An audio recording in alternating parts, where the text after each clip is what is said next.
నా దగ్గర నీకు మొహమాటం ఎందుకు మనోహరి? ఈ ఇంట్లో ఆరుకి ఎంత స్థానం ఉందో నీకు అంతే ఉంది.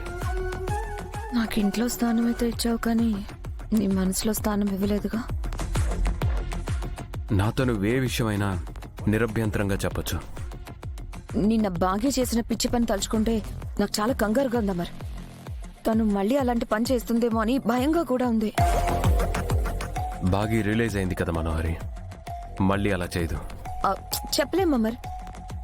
ఎవరికైనా ఒక్కసారి అలాంటి థాట్ వచ్చాక మళ్ళీ అటెంప్ట్ చేయరన్న గ్యారంటీ అయితే లేదు కదా.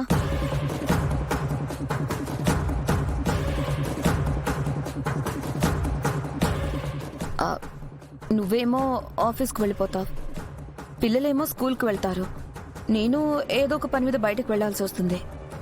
ఇంట్లో బాగా ఒక్కతే ఉంటుంది. ఏ క్షణంలోనైనా తన మూడ్ చేంజ్ అవ్వచ్చు కదా. చేంజ్ అవ్వదని అనుకుంటున్నాను. అంటే తన కోసం ఏం చేయనంటావా? ఏం చేయమంటావు? 24 hours బాగా నంటి పెట్టుకొని ఉండేలా ఒక కేర్ టేకర్ని అపాయింట్ చేస్తే ఎలా ఉంటుంది?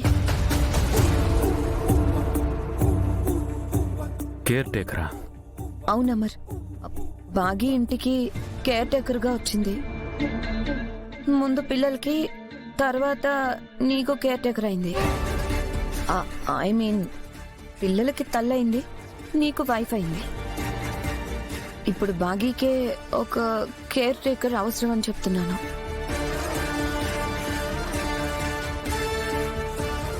కేర్ టేకర్ అంటే ఒక నర్స్ లాగా అనుకో, కావాలంటే సర్వెంట్ లాగా కూడా యూజ్ చేసుకోవచ్చు. వంటంతా చేస్తుంది, ఇంటి పనులు చేస్తుంది, అలాగే బాగిని కూడా చూసుకుంటుంది. ముందు ముందు వచ్చే ప్రెగ్నెన్సీ కాంప్లికేషన్స్ కూడా తను హ్యాండిల్ చేయగలుగుతుంది కదా. ఐడియా అయితే బాగుంది, కానీ బాగి ఒప్పుకుంటుందో లేదో. ఎందుకు ఒప్పుకోదు? ఎందుకంటే బాగి తన పనులు తనే చేసుకోవడానికి అలవాటు పడింది. ఇప్పుడంటే పనులు చేస్తుంది, కానీ నెలలు నిండే కొద్దీ చేసుకోలేదు కదా.